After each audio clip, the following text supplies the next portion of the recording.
राजा आणिक कुठले दळहाले.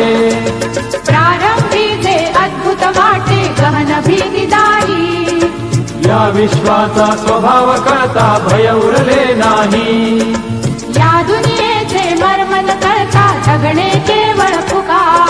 जे दिसते ते असेच काहे, हे दिसते ते तसेच काहे, उलगडण्याला शिका.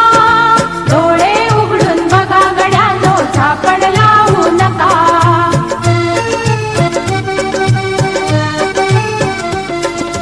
वाहून गेलेल्या पाण्याचा ढग बनतो तो कसा. बीज पेरता कसे उगवते पाऊस येई कसा.